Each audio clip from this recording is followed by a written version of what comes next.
Hola, ¿qué tal amigos? Un gusto acompañarlos. Sean bienvenidos a una nueva emisión del noticiero de la Alianza Nacional de Medios desde BPI TV, en un esfuerzo periodístico conjunto con El Carabobeño, Diario de los Andes, Correo del Caroní, El Diario, La TV Calle y El Tequeño.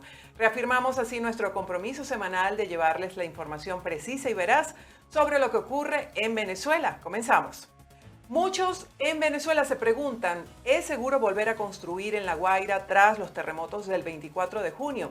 Esta es la interrogante que se planteó El Diario para su última investigación. Mientras el Estado anuncia planes para un renacimiento de las zonas destruidas, expertos alertan sobre la vulnerabilidad del terreno y la urgencia de cumplir con normas sismo resistentes. En El Diario se contrasta la realidad física del terreno con los planes de reconstrucción, en un trabajo realizado por el periodista Jordán Flores, que busca entender cómo preparar el Estado para el futuro. A más de un mes de los terremotos del 24 de junio surge la pregunta sobre si es seguro volver a construir sobre este mismo suelo. Hoy, La Guaira se encuentra entre la urgencia de la reconstrucción y la sombra de los errores del pasado. Para esta investigación del diario, ponemos la lupa sobre lo que indican los expertos, las normas técnicas y sobre todo, la voz de quienes perdieron sus hogares. De acuerdo con la Comisión Presidencial de Habitabilidad e Infraestructura, alrededor de 3.600 viviendas en La Guaira registraron daños por los terremotos, con más de 180 edificios completamente colapsados, principalmente en Catialamar, Caraballeda, Los Corales y Tanaguarena. Muchas de estas zonas también fueron gravemente golpeadas por el deslave del año 1999. Aunque todavía no se han podido analizar a profundidad los restos de los edificios para determinar las causas de su colapso, expertos apuntan a diferentes hipótesis, como la inestabilidad del suelo cargado de sedimentos, la corrosión de sus bases por el salitre e irregularidades en el proceso de construcción o la calidad de sus materiales. Sin embargo, coinciden en que a pesar de la sucesión de catástrofes naturales que han azotado la región, La Guaira está lejos de ser un lugar inhabitable. Que nosotros siempre viviremos en zonas sísmicas. Nosotros estamos entre tres fallas fundamentales en el país. Son la de Boconó, la falla de San Sebastián, que pasa por la costa de Caracas y el estado de La Guaira, y se une con la falla del Pilar. Estamos sujetos frente a la placa del Caribe, la placa suramericana, que se mueven constantemente. Siempre vamos a estar en zonas sísmicas. Aunque la normativa venezolana para la construcción de estructuras sismo resistentes ya establecía desde 1967 a toda la región capital como una zona sísmica de nivel 5, tras el deslave de 1999 toda la geografía del litoral guaireño cambió, por lo que los expertos reconocen que actualmente se requieren mayores estudios para determinar las zonas seguras y desarrollar planes que se adapten a las características de cada tipo de suelo. Tú tienes que hacer una reevaluación de los suelos en todas las zonas afectadas. Recuerden que tuvimos el evento del año 99 que generó una transformación de ese territorio, de ese suelo. Y ahora, con este evento sísmico, por supuesto, la composición, la capacidad de carga también es cambiada, modificada.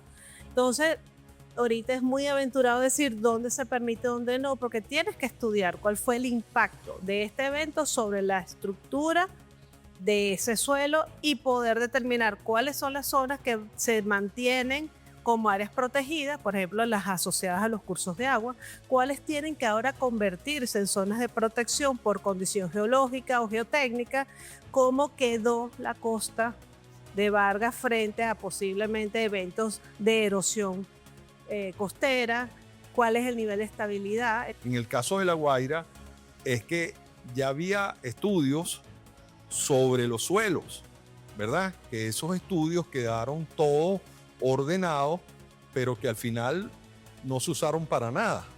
¿Por qué? Por los años, pues. En el año 67, yo recuerdo, la mansión Charaima, se cayeron unos pisos y otros edificios en la parte de La Guaira, aparte de los edificios que se cayeron aquí en lo que es Los Palos Grandes.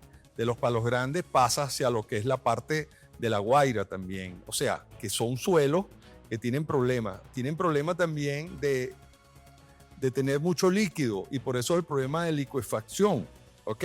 O sea, tienes líquido ahí mismo. La primera invitación es hacer un plan para Vargas, ¿ok? Puede ser para todo el estado de La Guaira o por sectores, estamos hablando de planes especiales, siempre de la mano de profesionales y siempre de la mano de la comunidad. porque la comunidad también tiene derecho a decir qué es lo que quiere para su territorio. Precisamente el equipo del diario visitó algunas de las zonas afectadas en Caraballeda para saber qué respuesta han tenido los habitantes sobre el destino de sus hogares, posibles reubicaciones y, especialmente, si desean o no seguir viviendo en La Guaira después de esta tragedia. Ya empezaríamos esta vez porque ya es la segunda vez que nos quedamos sin casa. Empezaríamos por nuestros propios méritos ya. No queremos ir ni a ningún refugio ni nada de eso. Sé que para mucha gente todavía le gusta, La Guaira es muy hermosa, pero no viviría más nunca aquí.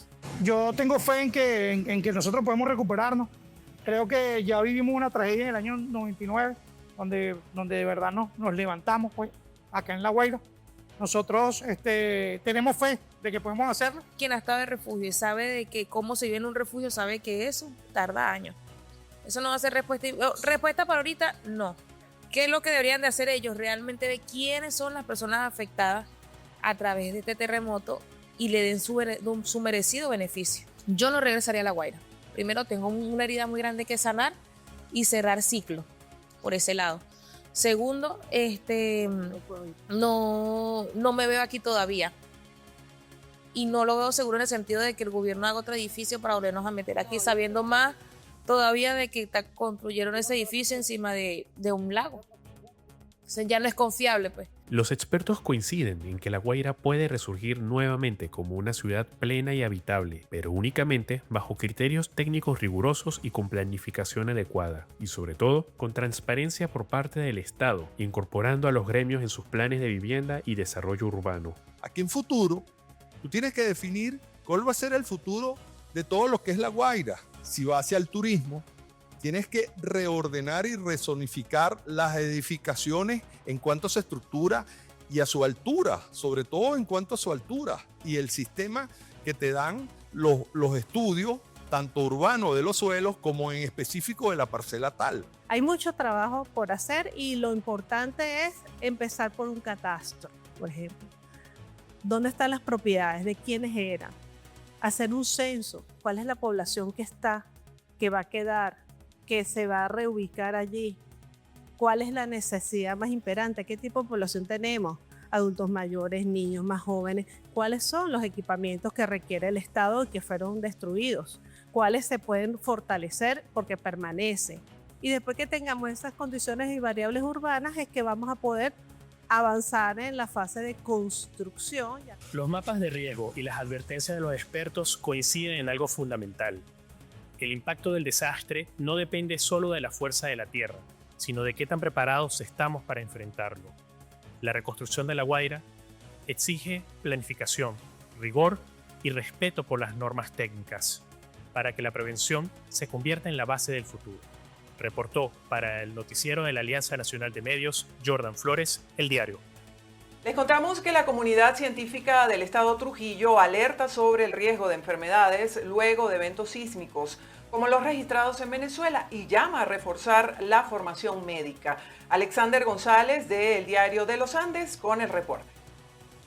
Tras los sismos registrados el pasado mes de junio, la comunidad científica de Trujillo, a través del Instituto Experimental José Huitremundo Torrealba de la Universidad de los Andes, alertaron sobre el riesgo de un resurgimiento de enfermedades emergentes y reemergentes como la malaria, la leishmaniasis y el Chagas, debido al colapso de los servicios básicos, lo que favorece la proliferación de patógenos y vectores. Queremos recordar qué pasa cuando hay malaria, qué pasa cuando hay leishmaniasis, qué pasa cuando hay enfermedad de Chagas.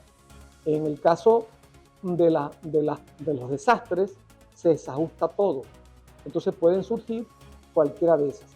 U otras, por ejemplo, problemas de agua, pueden haber enfermedades transmitidas por el agua, por alimentos. El Dr. Brown hizo hincapié en la brecha de conocimiento que puede existir en las salas de urgencia si no se mantienen capacitaciones periódicas para garantizar diagnósticos oportunos de patologías que se creían bajo control o erradicadas. Hay casos en los hospitales donde los médicos no conocen la malaria, porque había años que no llegaba la malaria, a pesar de ser una enfermedad de obligatorio reporte. ¿Okay? Pero muchas veces llega un paciente con un cuadro de malaria y el médico que lo tiene no sabe que eso es malaria, porque nunca la vio, pues. Si la vio cuando estudió y más nunca la vio. Entonces no la puede diagnosticar. La comunidad académica de la Universidad de los Andes en Trujillo hizo un llamado a las autoridades sanitarias y gremios médicos a promover jornadas de actualización diagnóstica. Consideran que retomar de manera periódica estos temas es la herramienta más eficaz para habilitar el sistema de salud venezolano ante cualquier eventualidad sísmica o ambiental. Reportó para el noticiero Alianza Nacional de Medios, Alexander González, Diario de los Andes. Y a más de un mes del doble terremoto en Venezuela, sigue sin llegar ayuda para las familias afectadas en la zona costera del estado Miranda. Daniel Murolo de El Tequeño Noticias nos trae el reporte. Unas 12 familias del sector Valle Seco, en Tacarigua de Mamporal, municipio Brión, del estado Miranda, quedaron prácticamente en la calle, luego del doblete sísmico del pasado 24 de junio. Como no hemos sido tomados en cuenta por ningún agente, pues tuvimos que quitar el SIM para poder hacer un anexo allá atrás, que de hecho es preferiblemente estar afuera que allá adentro, porque de igual manera nos mojamos todos pidiéndole a Dios todos los días que sea no tomada en cuenta, porque de verdad que paso las noches llorando todas las noches pidiéndole a Dios que nos tomen en cuenta, porque no hemos sido tomados en cuenta en nada. ¿Cuántos son ustedes? Somos 3. Ahí en mi ranchito que hicimos el anexo somos 3 personas nada más. ¿Hay niños? Sí, hay una niña de 12 años. Entre los afectados destacan al menos 6 niños y un lactante que están en peligro al permanecer en viviendas que sufrieron serios daños y cuyos padres quedaron incluso sin trabajo. Es muy fuerte pues porque yo no trabajo. Mi pareja sí trabaja, pero o sea, es difícil porque cuando todo esto del terremoto, él quedó sin trabajo y esto, pues, o sea, y nadie nos ayuda, literal nadie. Sí tenemos unas familias que nos ayudan en algo, o sea, nos colaboran y eso, pero, o sea, aquí no nos han dado ninguna ayuda.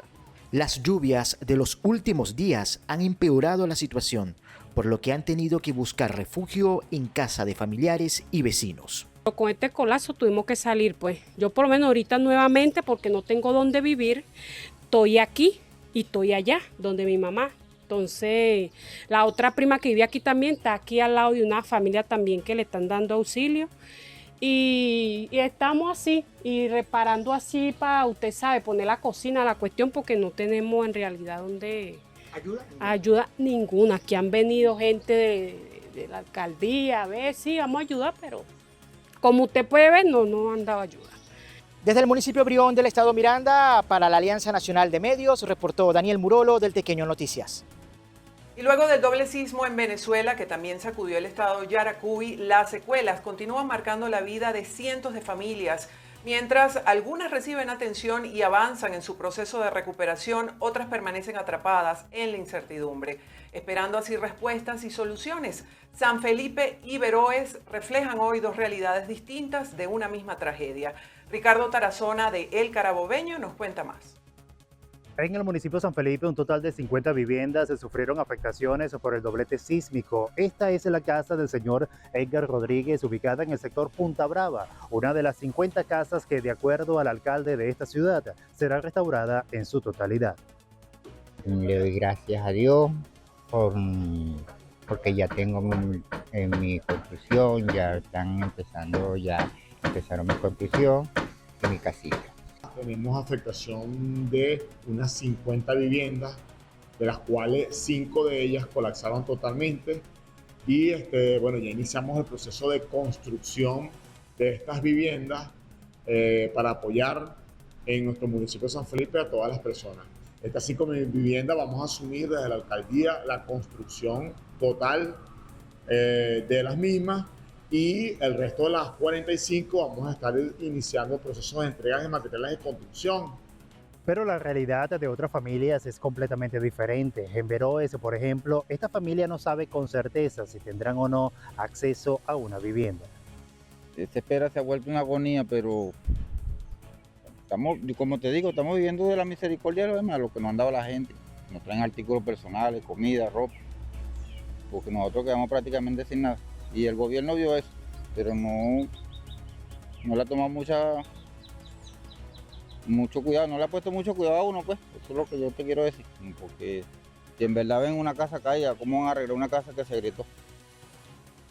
Y es triste y lamentable, pero es la verdad. Cada municipio tiene su realidad. Mientras algunas familias han sido atendidas oportunamente, otras permanecen en la incertidumbre. Desde el estado Yaracuy reportó para la Alianza Nacional de Medios, Ricardo Tarazona, El Carabobeño. Y vecinos del bloque 7 de La Rinconada en Coche, en Caracas, siguen entre daños estructurales, evaluaciones y medidas preventivas, aunque aseguran que distintas inspecciones han determinado que el edificio puede ser recuperado luego de los sismos.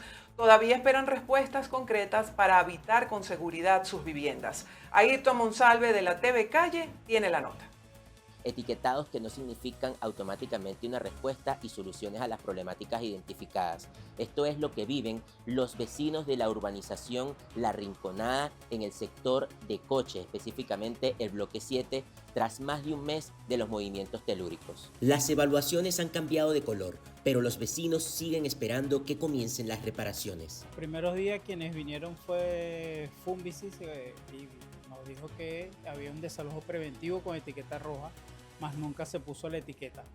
O sea, solamente fue de palabra. De hecho, el informe dice que es etiqueta roja con desalojo preventivo. Los últimos que vinieron fue una comisión presidencial que sí revisó también, hizo las mismas evaluaciones que hicieron todos, llegaron a la misma conclusión todos de que sí hay solución, de que el edificio tiene solución.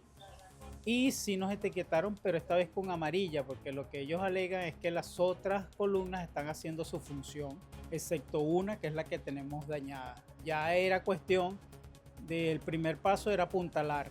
Pero mientras esperan una intervención, los costos y las dificultades recaen sobre familias con recursos limitados. Y lo que vemos pura gente mayores, principalmente, dependemos de la pensión nada más. Como ya tuviste las paredes, como están los apartamentos no sirven las paredes ni nada de eso. Necesitaríamos pues que nos ayudaran bastante, o el mismo gobierno que nos pudiera ayudar y por lo menos en las columnas, que también es la principal, que podemos venir para acá. Ahorita, bueno, no han dicho nada si nos van a ayudar a la columna o nos van a ayudar a las paredes o algo así. Hay que pagar mensualmente un dinero por el alquiler de esos 6 que tenemos. Y en realidad, acuérdate, como te dije, aquí lo que vemos es pensionado. Quienes permanecen en el edificio también han tenido que modificar su rutina para reducir los riesgos. Podemos dormir en la sala de la casa, poner colchones junto con mi esposo y mis hijos y los demás vecinos. No podemos usar lavadora, tenemos la llave del gas cerrada por precaución. No podemos llenar el tanque de agua por el problema de la columna. Vecinos solo esperan que sus hogares no se vuelva de manera permanente un lugar de absoluta incertidumbre. Reportando para la Alianza Nacional de Medios, Ayrton Monsalve, la TV Calle. El pasado 24 de junio muchos perdieron su hogar en Venezuela, pero se negaron a perder la esperanza. Entre clases particulares de ajedrez y franelas confeccionadas con pulso firme, los Sequeira son una de las familias que nos enseñan cómo se le gana la partida al desastre. Irene Mejías tiene la historia. El 24 de junio muchos perdieron su hogar, pero se negaron a perder la esperanza. Entre clases particulares de ajedrez y franelas confeccionadas con pulso firme, los Sequeira son una de las familias que nos enseñan cómo se le gana la partida al desastre. La familia Sequeira no está en mate. Jordan y Nurmeli buscan salir adelante y empezar de cero tras ser sobrevivientes del terremoto de La Guaira el pasado 24 de junio. Esta es su historia.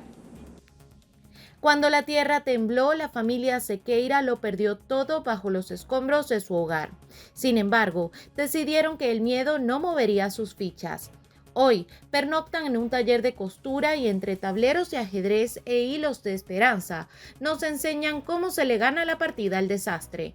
Damos nuestras piezas completas, mientras que otros compañeros míos de la infancia, sus piezas de familia ya no estaban completas. Estamos hablando que eran piezas debajo de los escombros. Entonces, entre esos sentimientos encontrados nació la proactividad o la idea de avanzar, de comenzar desde cero. Listo, está bien, La Guaira, terremoto, ¿ahora qué vamos a hacer? La vida continúa, tenemos que avanzar. ¿Cómo ayudamos a otros? Porque no nos veíamos en ese método de quedarnos en un refugio y depender y ahora y hoy qué vamos a comer y qué nos van a traer. Incertidumbre, miedo, pavor en que en cualquier momento, de hecho allí empezaron las réplicas y sentíamos que no estábamos seguros en ningún lado.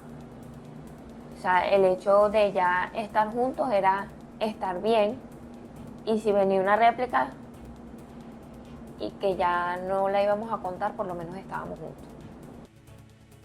Sebastián y Samantha Sequeira son reconocidos campeones nacionales de ajedrez en La Guaira. Hoy, el tablero ya no es solo un espacio de competencia deportiva, sino el sustento para reconstruir su día a día. Tras perder su vivienda, el padre de la familia, Jordan Sequeira, junto a sus hijos, impulsa un emprendimiento de clases particulares de ajedrez para costear los gastos de esta nueva etapa. Queríamos enmarcar, utilizar esa herramienta para dar clases online, clases presencial, que sean ellos como atletas, que den clases a otros niños y ellos puedan interactuar. Y incluso los primeros días estuvimos visitando refugios. Aún dentro de nuestra adversidad, dentro de nuestra aflicción, nosotros visitamos el refugio de Parque del Este. La estrategia familiar se completa con las manos de Niurmeris Sequeira. Entre los escombros de su casa logró rescatar su herramienta de trabajo más preciada, su máquina de coser. Con ella, confecciona franelas impresas con un lema que resume el espíritu de todo el hogar. Esa misma necesidad de no quedarnos nosotros de brazos cruzados, sino de poder ayudar. Con lo poco que íbamos recibiendo, nosotros llegamos a ayudar a las personas, a nuestros familiares, pero necesitábamos más. O sea, sabíamos que teníamos que estar nosotros bien para nosotros poder ayudar.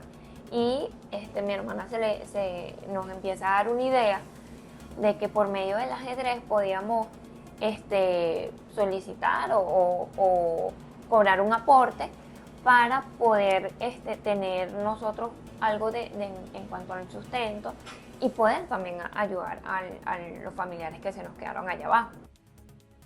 Con cada clase impartida y cada franela vendida, los Sequeira demuestran que la verdadera victoria no está en el tablero, sino en la dignidad para reconstruir el futuro. Si usted desea comunicarse con la familia Sequeira, puede hacerlo a través de la página de Instagram Jaque Mate a la Adversidad. De esta manera estará colaborando con este proyecto familiar que busca salir adelante. Desde Caracas para la Alianza Nacional de Medios, Irene Mejías, BPI TV. Los daños de los terremotos del 24 de junio no discriminaron nacionalidad. En Aragua, el Consulado Honorario de España se activó para atender a los ciudadanos españoles que se vieron afectados por el doble sismo.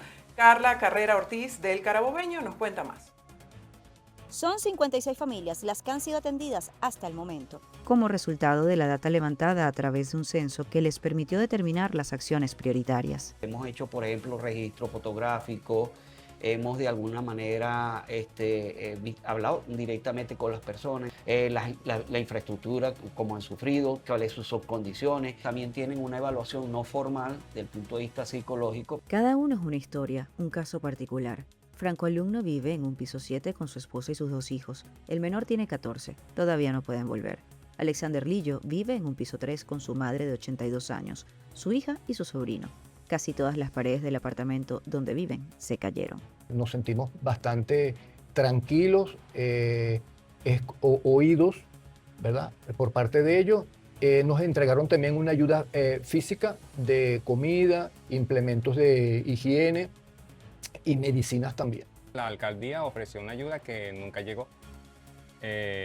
Estamos esperando a ver si la embajada de España también, ellos también ofrecieron una ayuda y sé que se está tramitando. El consulado también intervino en la repatriación de 7 ciudadanos entre venezolanos, españoles e italianos que estaban residenciados en España y se encontraban en Venezuela el 24 de junio. La ayuda a los afectados por los terremotos sigue, pero ha mermado y con el tiempo se ha ido diluyendo. La mejor manera es apoyar, así sea con materiales, con cualquier tipo de insumo, acorde a la necesidad de cada persona, porque sí, somos muchos que estamos en esto. Para la Alianza Nacional de Medios, Carla Carrera Ortiz, El Carabobeño. En otro tema, a más de 100 docentes del estado Táchira, el Ministerio de Educación le suspendió sus salarios sin motivos claros. Mariana Duque, periodista del diario Los Andes, nos amplía. A más de 100 docentes del estado Táchira, el Ministerio de Educación les suspendió sus salarios sin motivos claros. Andreina Cárdenas es una de las docentes afectadas. Tiene 21 años de servicio y desde hace 17 meses está sin salario. Se ha tenido que dedicar a otros oficios. Me suspendieron el sueldo y sin embargo yo terminé ese año escolar sin ningún pago. Empiezo a ir a zona educativa para el año 2025-26. La profesora Betsabe me dijo que no me podía reintegrar a mi cargo porque no tenía el pago hasta que no me lo volvieran a activar, no me podía reincorporar. Aprendí a lo que es sublimación de prendas, entonces pues con ese es mi sustento. También vendí pasteles, pues he hecho varias cosas.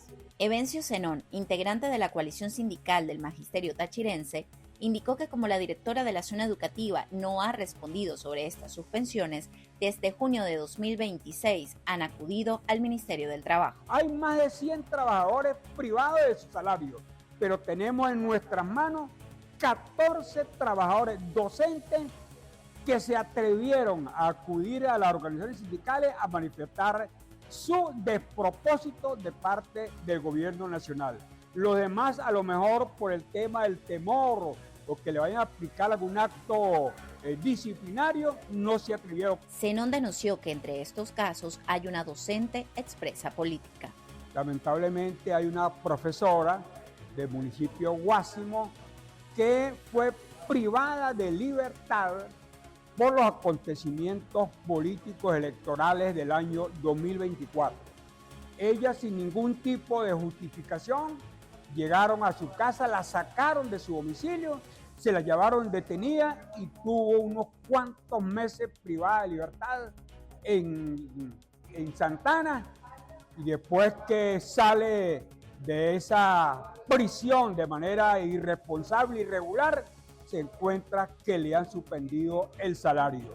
Dirigentes gremiales denuncian que la mayoría de los casos con salarios suspendidos son de mujeres, lo que consideran además una agresión de género. Para el noticiero de la Alianza Nacional de Medios, Mariana Duque, Diario de los Andes.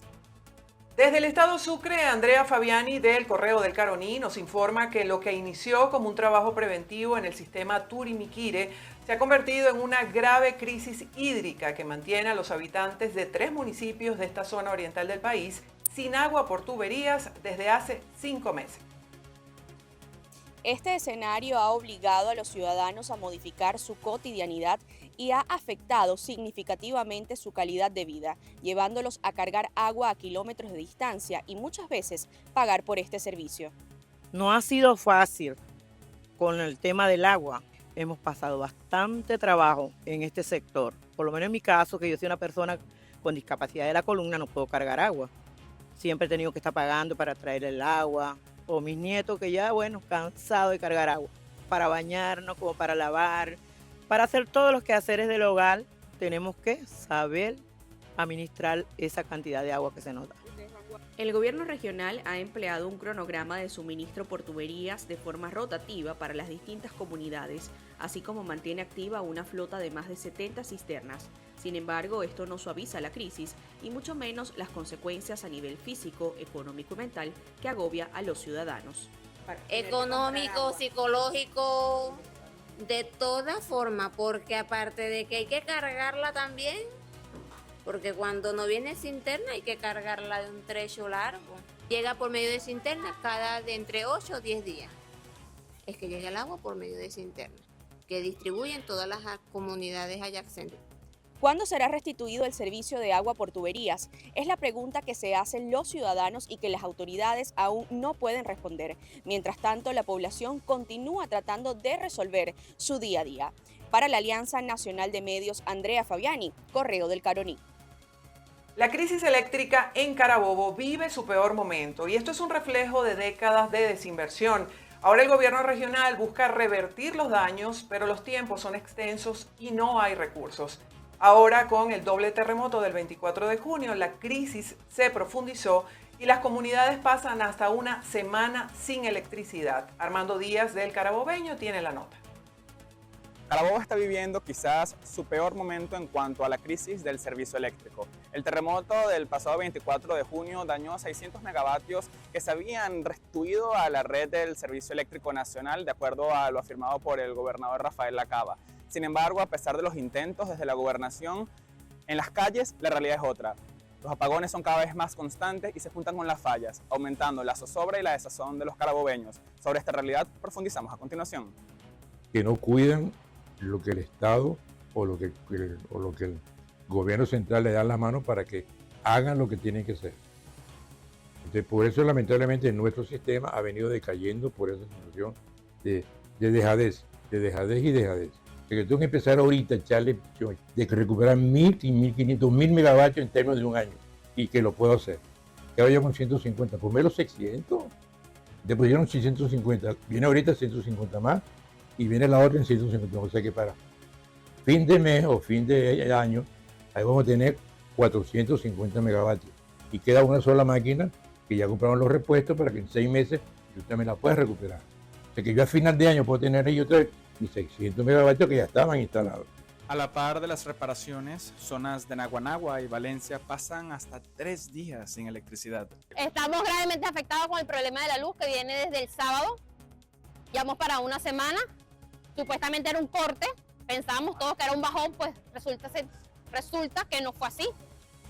No se puede, de verdad, paciencia. Yo le voy a decir a mi hijo, sí, tienen paciencia. Ay, me pica un zancudo, me da dengue. Ah, bueno, paciencia, sí, voy a ir para el doctor con que... O sea, no, de verdad, son muchos afectados, son demasiadas familias afectadas. ¿Hasta cuándo vamos a seguir con eso? Entonces, de paso, tenemos media luz y de paso nos las quitan, pues, ¿qué es eso? Para la Alianza Nacional de Medios, reportó Armando Díaz, El Carabobeño.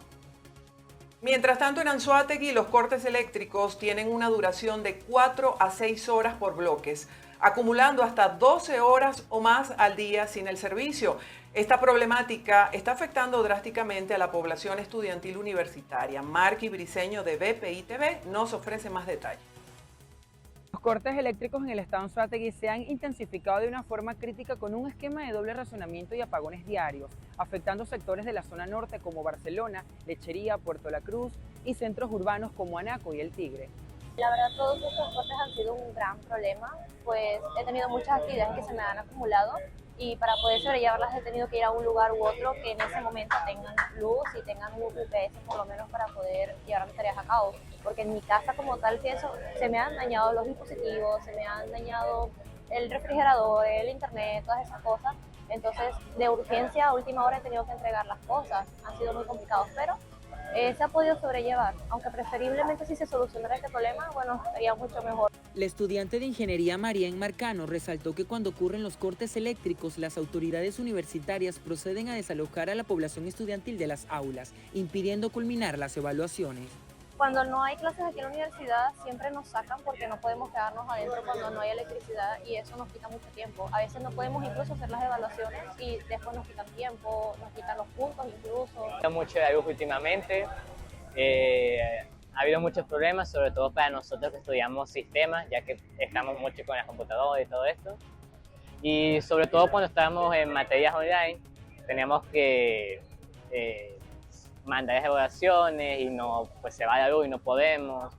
Gracias a Dios los profesores han sido buenos con nosotros y nos han permitido, han sido considerados con las evaluaciones y la luz, pero no, sí ha sido bastante problemático.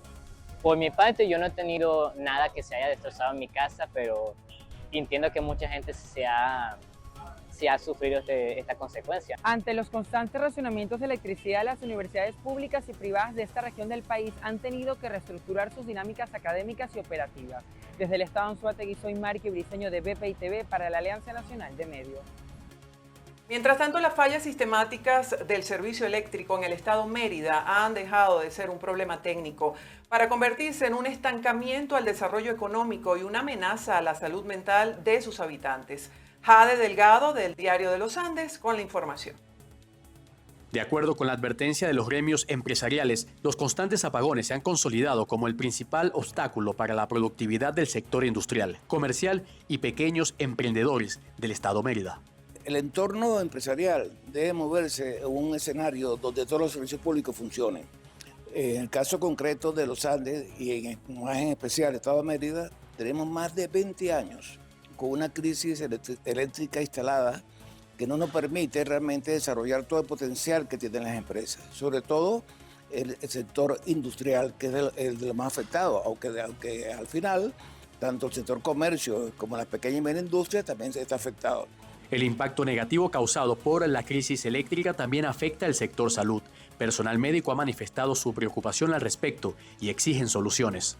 es un problema que mantiene a la población en una entera incertidumbre, en una angustia, en una ansiedad total de no saber en qué momento podemos planificar nuestra vida, en qué momento podemos salir, el miedo que tienen sobre todo nuestros adultos mayores en Mérida de no poder subir o bajar de sus apartamentos, el miedo que en la oscuridad, en las noches, ya ha habido muchos reportes de personas que sufren traumatismo, sobre todo adultos mayores y niños, la edad más vulnerable, sufren traumatismo por estar andando a oscuras. Eso crea un clima de zozobra de incertidumbre que afecta profundamente la salud mental de todos los merideños.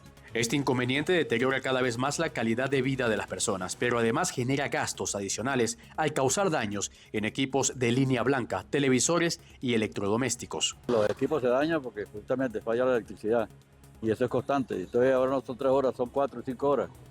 Y entonces no, y tampoco dicen si en la mañana, en la tarde o en la noche. Entonces estamos fritos igualitos, claro. ¿Se le ha dañado hasta algún electrodoméstico, algún equipo? La nevera, por supuesto. Y es que son constantes las quejas por parte de los habitantes de la entidad andina. Y es que incluso actividades deportivas, recreativas y de esparcimiento se ven interrumpidas cuando se registran las fallas del servicio eléctrico. Desde el Estado Mérida, para la Alianza Nacional de Medios, Jade Delgado, Diario de los Andes. Mientras tanto, los zulianos expresan su angustia por las constantes fallas eléctricas, pero albergan esperanzas de que un cambio político en el país pueda traer soluciones. María Carolina Quintero de BPI TV tiene el reporte. Los zulianos, al igual que todos los venezolanos, viven un sinfín de inconvenientes.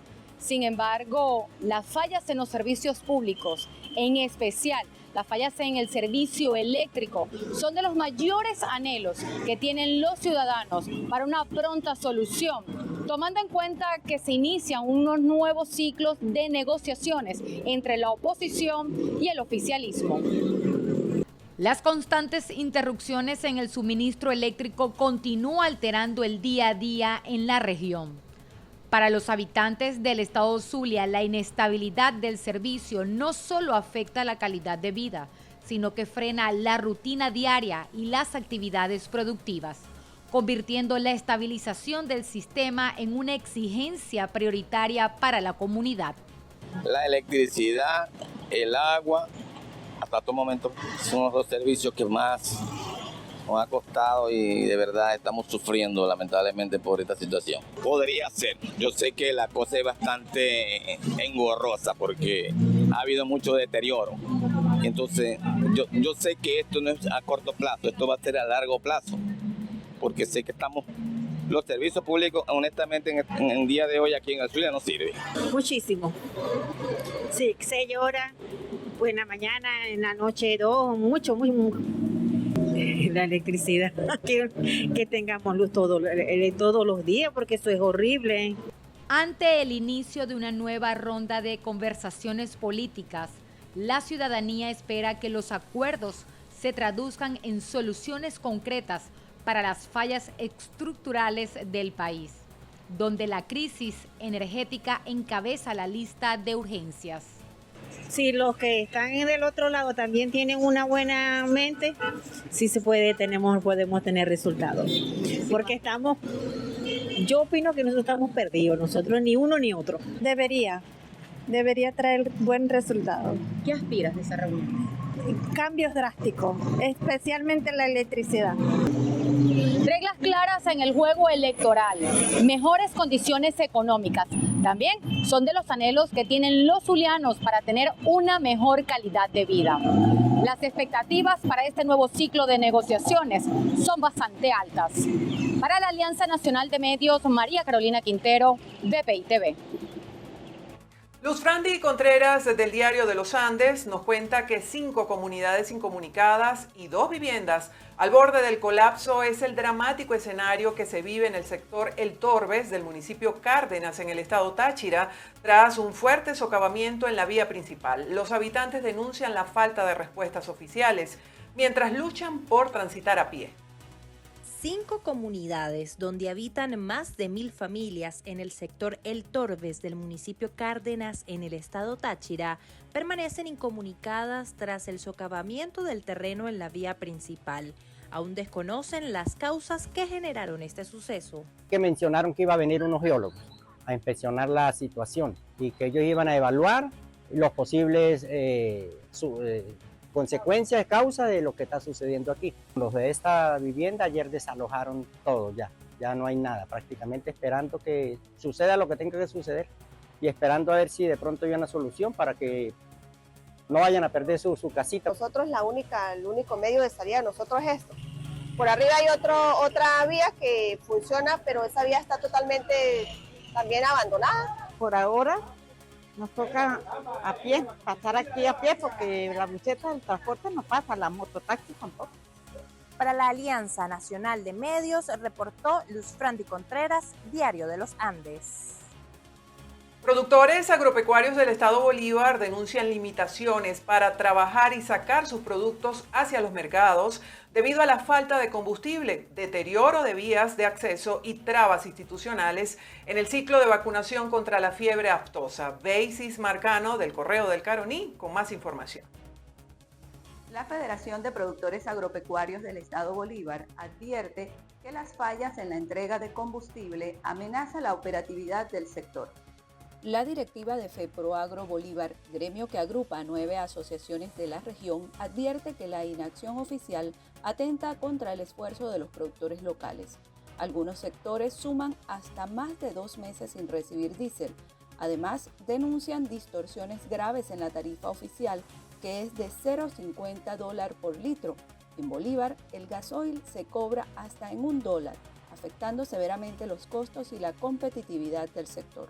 Para nosotros es bien importante el suministro del gasoil porque eso es lo que hace que la agricultura y la ganadería funcione.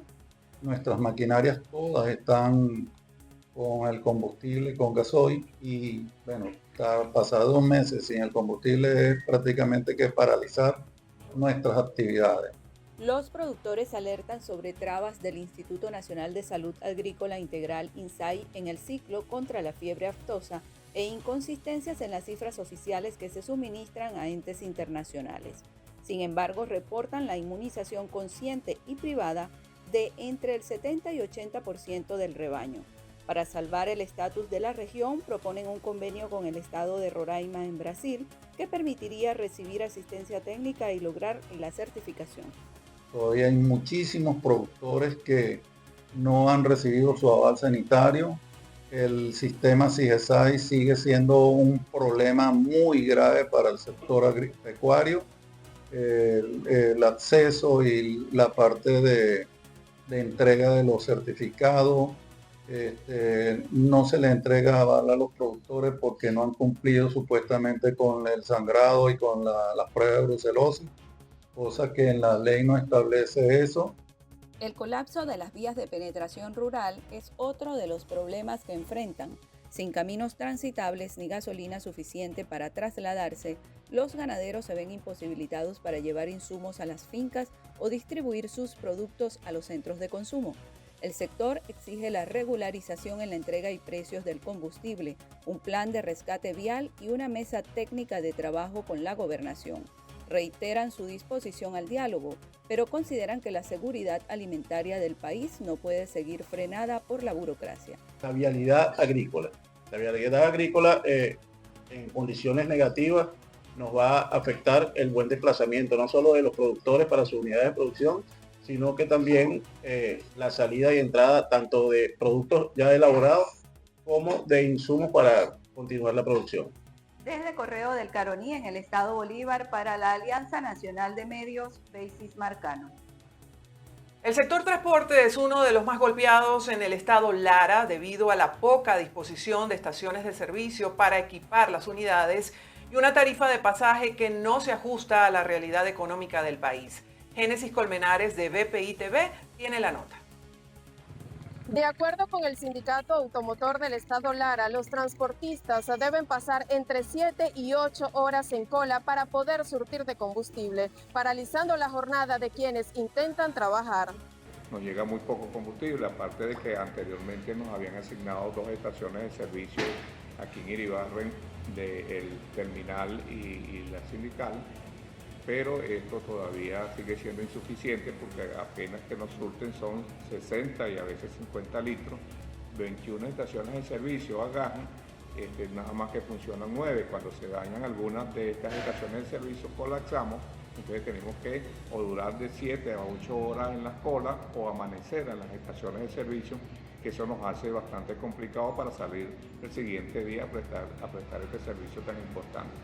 Sobre la tarifa del pasaje urbano, el gremio anunció que a partir de este 1 de agosto la tarifa subirá a 25 centavos de dólar según la tasa oficial. Frente a esta realidad, los usuarios comprenden el dilema de los choferes, pero advierten que pagar la nueva tarifa resulta cuesta arriba debido a sus bajos ingresos. Las busetas te cobran 200, 250 los sábados y domingos, que son días, dicen ellos, de fiesta. Pero para nosotros, el salario es pírrico, es un salario miserable, es un salario que no nos compensa. Yo ahorita voy a vender esta harina en 200 bolívares para poderme ir a costear. Yo voy hacia el oeste, yo voy hacia el Tostado, hacia el barrio Bolívar.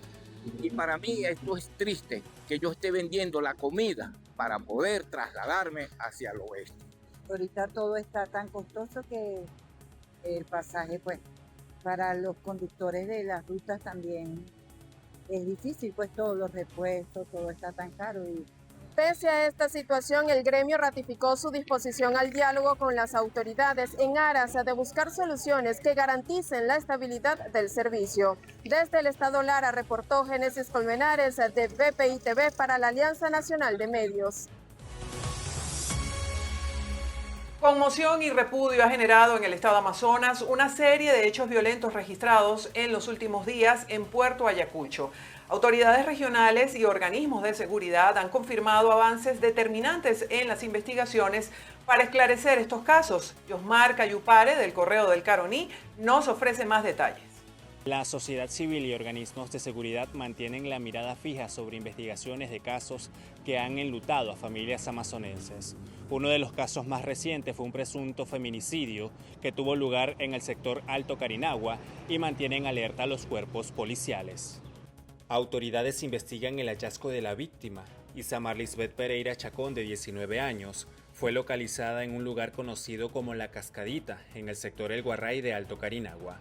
Ante esto, el gobernador de la entidad, Miguel Rodríguez, informó a través de sus redes sociales sobre importantes avances en las actuaciones del 6CPC, confirmando la aprehensión de 2 personas presuntamente vinculadas a este hecho, el cual es procesado bajo la hipótesis de feminicidio.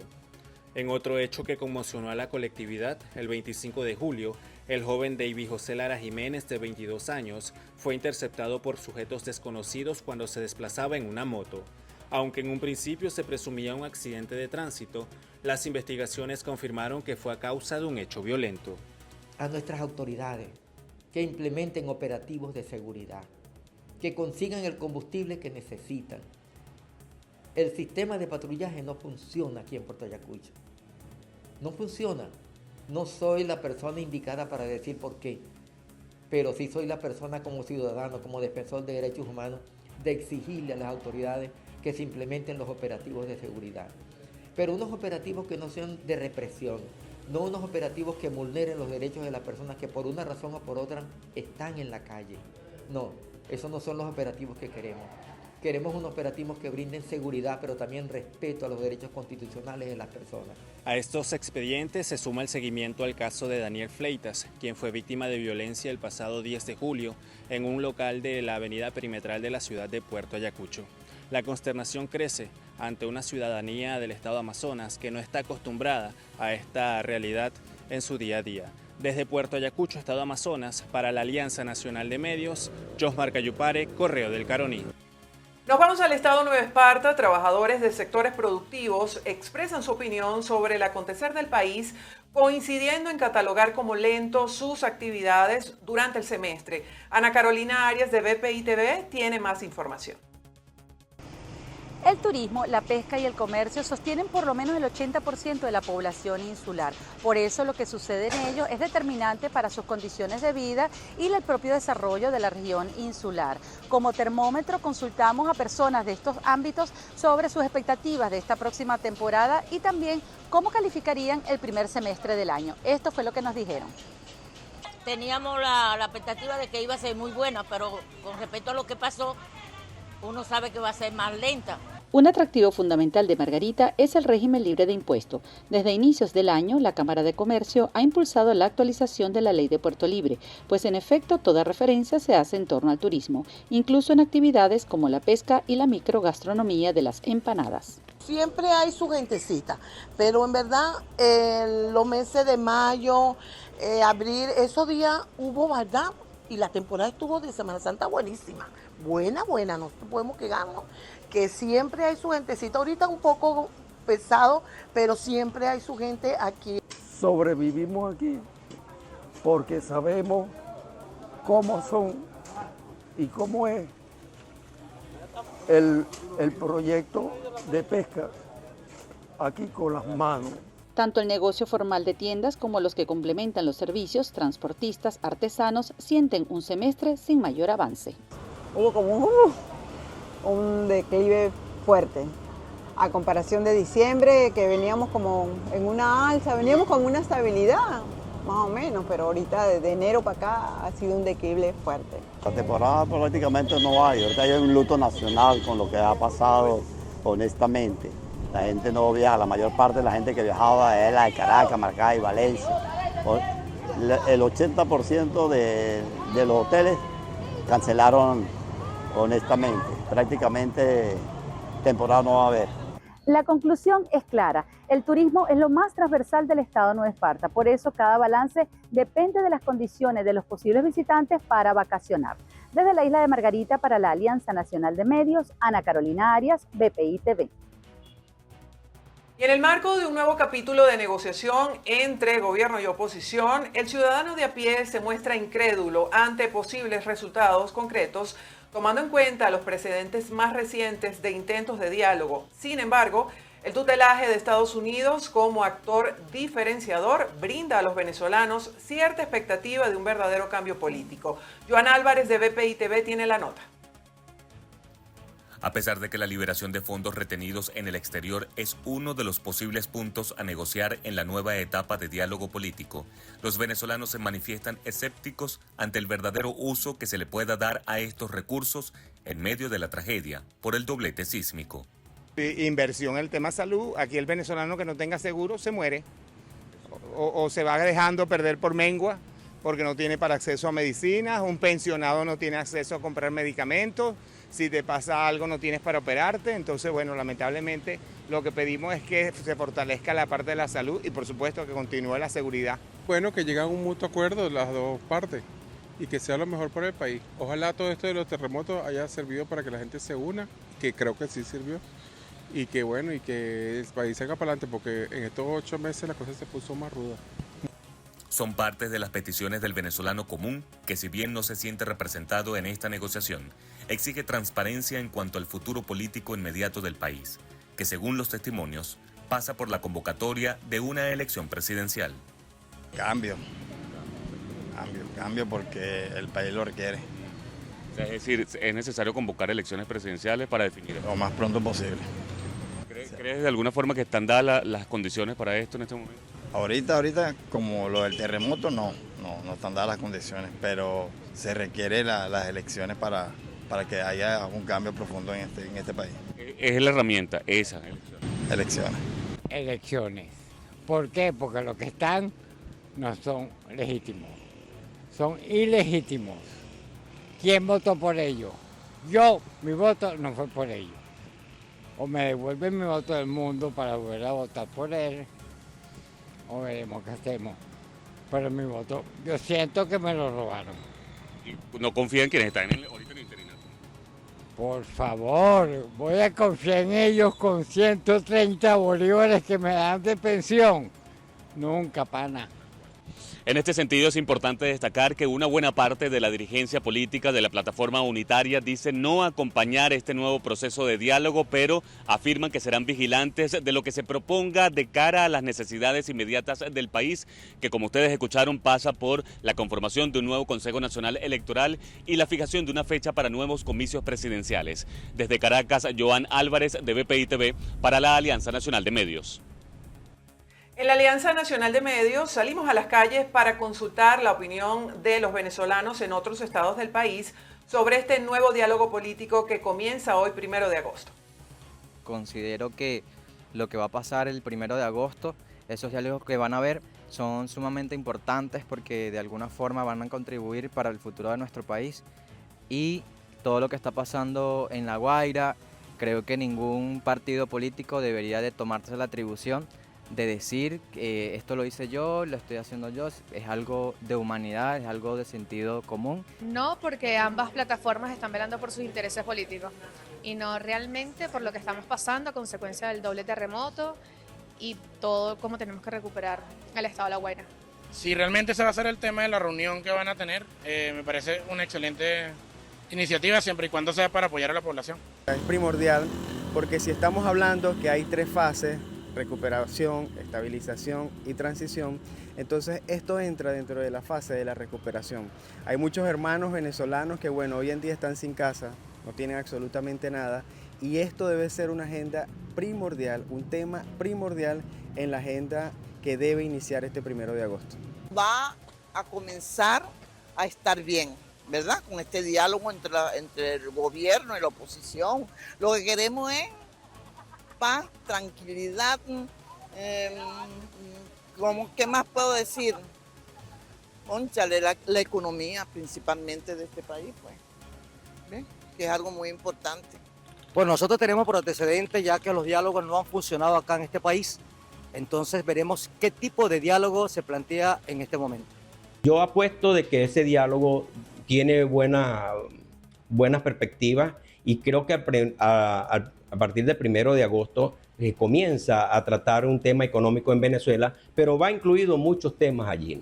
En estos momentos Venezuela necesita menos confrontación y más respuestas. ¿Con qué se come una situación como el abandono total, la ineficiencia después de este doble sismo que se realizó el 24 de junio, donde dejaron a despensa, dejaron al país con la ineficiencia, la incapacidad y generaron tantas muertes en una situación tan terrible como fue este terremoto?